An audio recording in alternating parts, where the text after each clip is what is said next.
Rev up your engines!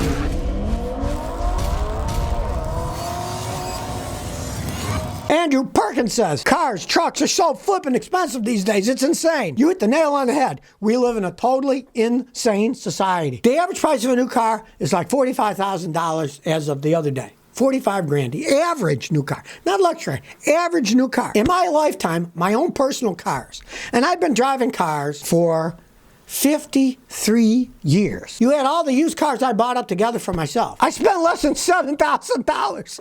That's 53 years of driving used cars, right? Well, I'm not going to spend 45 grand on one. That's stupid, you know? But that's the way society's gone. Everybody just keeps raising the price, thinking money grows on trees. We'll just keep charging more and more and more. Well, guess what? The boomerang's going to come around. When it does, the prices are going to have to drop because unless everybody starts making, $150,000, $200,000 a year and up, people aren't going to be able to afford this stuff. And I already see housing is starting to come down in many areas. Hold your horses if you're thinking about buying a new car, let me tell you. It's like the stock market. It goes up, boom, then it sinks. Then it goes up, boom, and then it sinks. And the prices of cars are at the top of the bubble pretty soon, and they're going to have to come down. Check this out. Look at that picture. Toyota GR86, which of course is really a Subaru, caught fires just hours after the guy picked it up from a dealership where it had been sitting for 4 months to be repaired, right?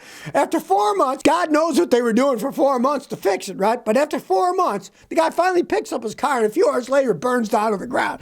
Let's see. Let's think a little. Maybe they didn't fix it right. One, you gotta wonder, if somebody's got your car for 4 months, what the heck are they doing with your car? From my experience, the mechanics that work on cars for 4 months, they don't know what they're doing. And they're just passing it on. Oh, God, we hate this car. We want to get this thing out of here. Joe, do you want to work on it? No. Give it to Charlie. And Charlie's like, I'm not working on that stupid thing. So then the guy that scrubs the floors, maybe they say, hey, why don't you give it a try? See if you can fix it.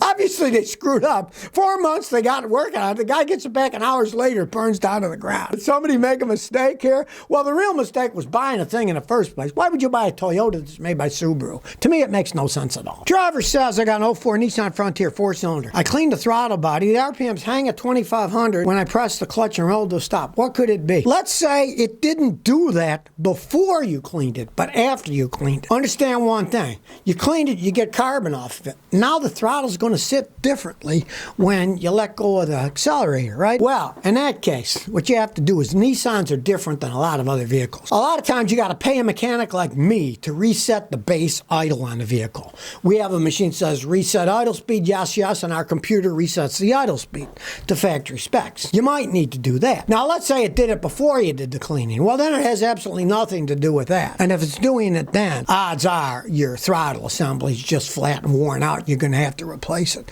They will wear out, that they get enough vacuum leaks that they suck too much air so they'll idle too high when you take your foot off the gas because they're sucking a ton of air in. Look at any car you got. If it's running, you pull off a big vacuum home, all of a sudden the idle will go, start raising up because it's sucking all that extra air. So, that could be the problem if it existed before you cleaned it. Ash Wonder says, I just bought an 06 Honda CR-V with $195,000 for $2.5 grand. Is it a good buy? Well, years ago, I would have said, no, it's not. See, almost 200,000 miles for $2,500, right? But today, it's a very good deal because that's the prices of cars. You got to understand, when I was growing up, a junk car, you buy a junk car, you'd say, hey, that's a $100 car. Okay, you bought a $100 car. What do you think? Now, that's when you bought a $100 car and a brand new one was $3,500, all right?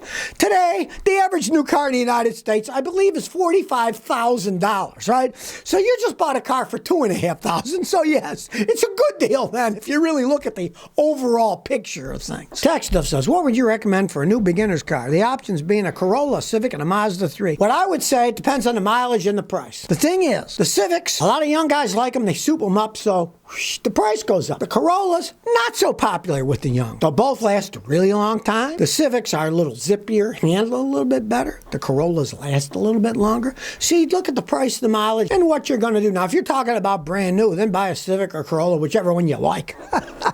Because they're both excellent vehicles. But you're going to find you'll be able to get the Corollas a lot cheaper used than you will the Civics, because the kids all love the Civics. Surfing says, Scotty, my 2.7 turbo Silverado's 11,000 miles going strong. What's the long-term prognosis of this truck? You got a Silverado. It's a big truck.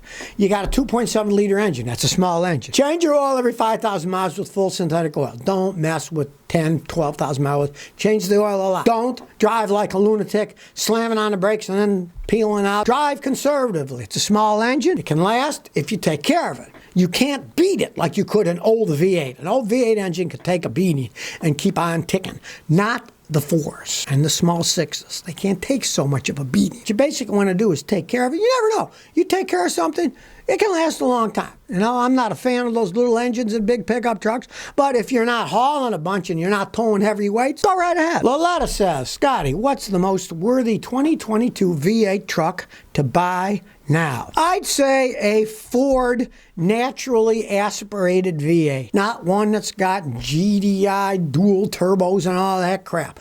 Just a plain old V8 one. They still make good trucks, the F-150s. I don't like buying the smaller V6 with twin turbos. Not a fan. And I'm certainly not a fan of GM that's putting these 4-cylinder turbos in their 1500 Silverados. No way.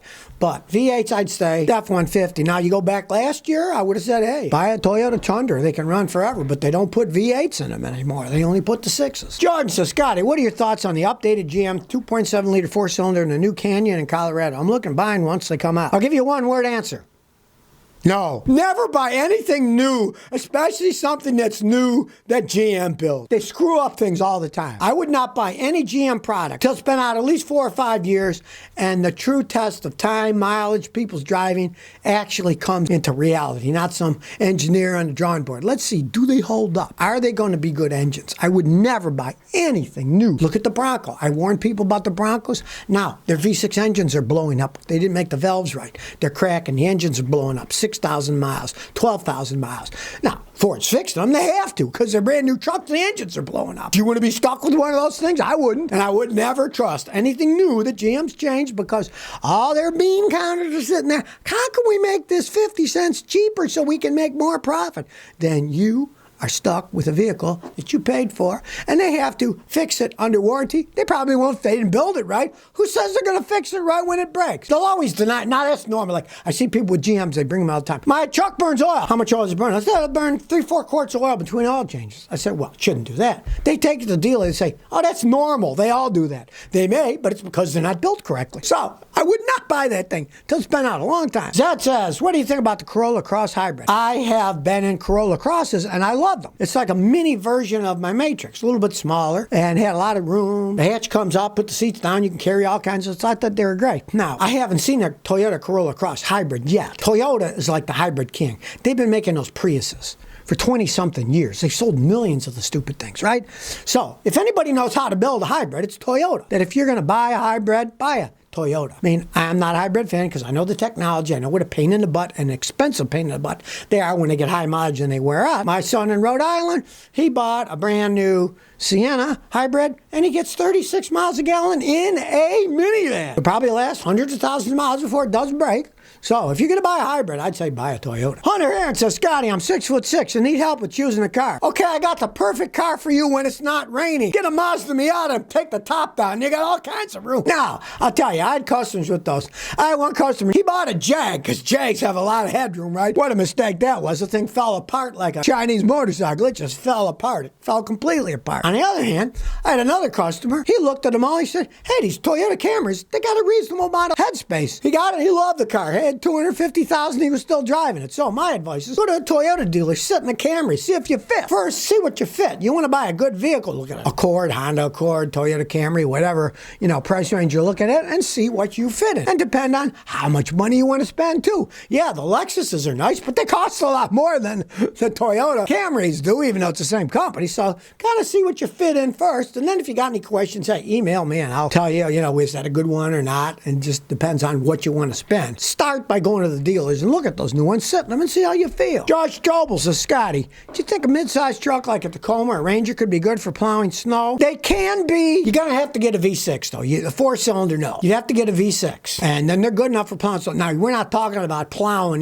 10 feet of snow. No. You need a big old diesel for that with a giant plow on the front. But if you're talking about plowing people's driveways and stuff, yes. And probably you'd want to get a 4-wheel drive one because you're plowing snow or the wheel wheels might start spinning. You get stuck with all four wheels driving. You're generally not going to get stuck. In the snow, just realize that you're going to have to buy 4 snow tires in the winter too, because you're really going to need snow tires if you're going to be plowing. You're going where no man has gone before, at least after it snowed, and you're going to have snow tires too. So you're going to be spending a little bit more money.